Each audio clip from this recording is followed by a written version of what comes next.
আসসালামু আলাইকুম। Simple recipe with মিতে সকলকে স্বাগতম। আজকে তৈরি করে দেখাবো বিয়েবাড়ির অথেন্টিক স্বাদে বাবুর্চিদের হাতের তৈরি মজাদার পারফেক্ট দই রেসিপি। তাহলে শুরু করে দিই। প্রথমেই আমি এখানে একটা পাতিলে 2 লিটার পরিমাণ গরুর একদম লিকুইড দুধ নিয়ে নিলাম। এটা এখন আমি জাল করে নিব। প্রথম অবস্থায় অবশ্যই একটু নাড়াচাড়া করার চেষ্টা করবেন। দুধে যেহেতু আমি একদমই পানি ব্যবহার করিনি, দুধটা কিন্তু নিচ দিয়ে লেগে যাওয়ার সম্ভাবনা থাকে। এই জন্য চেষ্টা করবেন দুধটা একটু পরপর নেড়ে দিতে।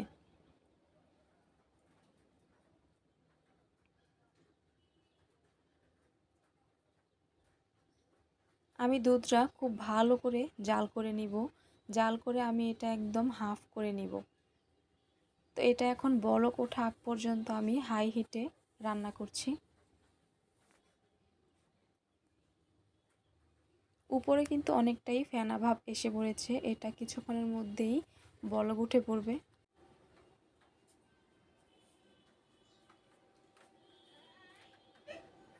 অলরেডি দুধটাতে বলক উঠে গিয়েছে।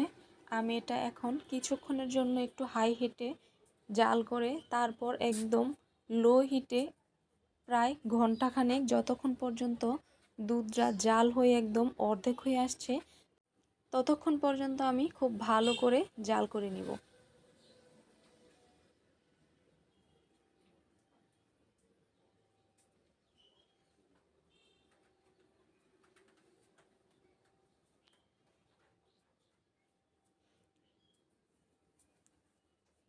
আমি একদম লো হিটে চুলাতে বসিয়ে রেখেছি এবং কিছুক্ষণ পর পর একটু নেড়ে দিচ্ছি যাতে তলানিতে না লেগে যায়। আপনারাও চেষ্টা করবেন দুধটা অনেক ভালো করে জাল করে নেওয়ার জন্য।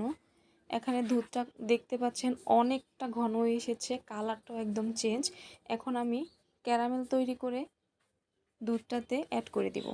আমি একটা পাতিলে 4 টেবিল চামচ পরিমাণ চিনি নিয়ে নিলাম এবং চুলাটা অন করে দিলাম। চুলাটা অবশ্যই লো হিটে রাখবেন, না হলে কিন্তু চিনিটা পুড়ে যাবে। আপনারা একদম লো হিটে অন করে দিলে চিনি থেকে আস্তে আস্তে মেল্ট হয়ে পানি বের হয়ে যাবে এবং দেখুন একটু কিন্তু ফেনা ফেনা ভাব হয়ে এটা বলক উঠে গেছে। এটা আস্তে আস্তে মেল্ট হয়ে যাবে। আমি একটু চামচের সাহায্যে একটু নেড়ে চেড়ে দিলাম। ক্যারামেলটা আপনারা অবশ্যই একটু সময় নিয়ে করবেন। এটা হাই হিটে করার পরে অনেক সময় পুড়ে যায়, তাতে টেস্ট একদম নষ্ট হয়ে যায়। এখন দেখতে পাচ্ছেন এটা একদম একটু শক্ত টাইপের দানা বেঁধে গেছে। এরকম হলে ভয় পাওয়ার কিছু নেই। এটা আবার আপনা আপনি মেল্ট হয়ে যাবে এবং কালারটাও আস্তে আস্তে চেঞ্জ হয়ে আসবে। তো দেখতেই পাচ্ছেন কালারটা কিন্তু অনেকটা চেঞ্জ হয়ে গেছে এবং চিনিগুলো কিন্তু আস্তে আস্তে দলাগুলো মেল্ট হয়ে যাচ্ছে। আর যদি একটু দলাভাব থাকে এটা চামচের সাহায্যে আপনি মেল্ট করে নিতে পারেন। কালারটা একদম এরকম আসার পরে আপনারা কিন্তু দুধটা অ্যাড করবেন। এটা বেশি কালার করতে যাবেন না, তাহলে কিন্তু খেতে তিতো লাগবে। তো আমি যেরকম কালার করে দিচ্ছি আপনারা চেষ্টা করবেন এরকম করে তারপর দুধটা অ্যাড করার জন্য।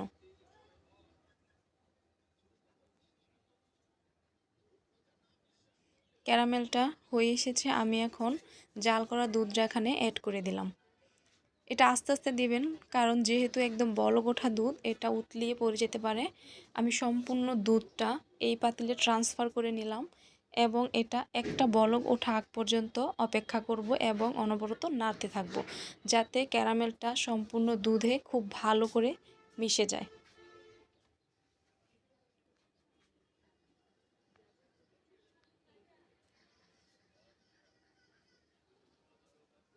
এটা আমি একটা বলকই তুলে নিব। এটা আর জাল করার কোনো প্রয়োজনই নেই। এটা যথেষ্ট জাল হয়েছে। এখন শুধু একটা বলক ওঠার পরে এটা আমি নামিয়ে রেখে দিব।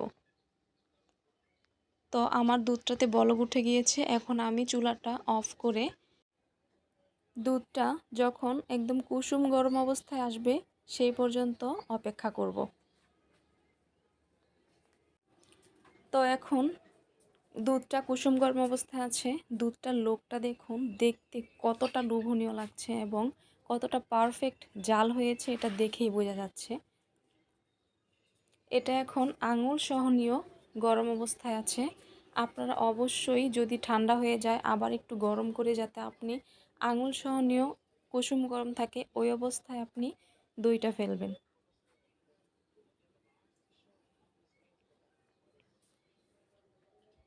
এটা নেড়ে আমি আরেকটু উপরের সরটাও মিশিয়ে নিচ্ছি।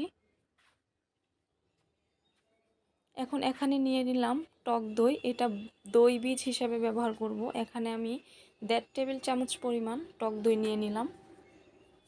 এটা চামচের সাহায্যে খুব ভালো করে ফেটিয়ে নিচ্ছি, যাতে একটু লাঞ্চ না থাকে।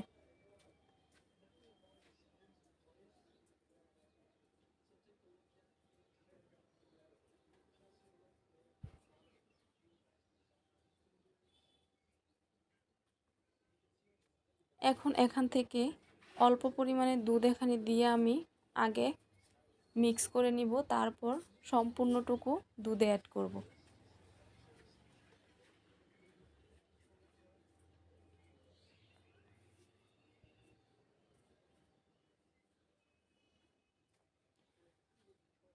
এখন দুধটা খুব ভালো করে মিশিয়ে নিব। চেষ্টা করবেন এটা খুব ভালো করে মিশিয়ে নেওয়ার জন্য, দই বীজটার সাথে সম্পূর্ণ দুধে অ্যাডজাস্ট হয়। বিয়েবাড়িতে দেখবেন বাবুর্চিরা বড় মগের সাহায্যে দইটা খুব ভালো করে নাড়াচাড়া করে, তাতে করে দইটা একদম পারফেক্টভাবে বসে। আপনারাও চেষ্টা করবেন একটু ভালো করে নেড়েচেড়ে মিশিয়ে দিতে, তাতে করে দইটা অনেকটাই পারফেক্টভাবে বসে।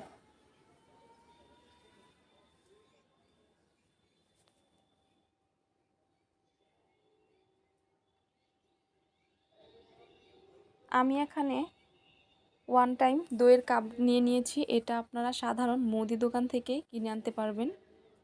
আমি আজকে এই কাপেই দইগুলা সেট করব। আমি একে একে কাপগুলোতে দুধগুলো ঢেলে দিচ্ছি।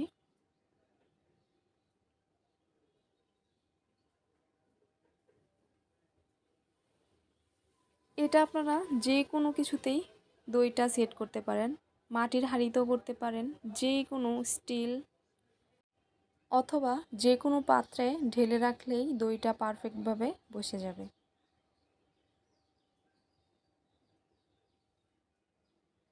যেহেতু আমি বিয়েবাড়ির অথেন্টিক স্বাদটা আপনাদের সামনে তুলে ধরতে চাচ্ছি, সেই জন্য আমি দইয়ের 1 টাইম কাপগুলোই ব্যবহার করছি।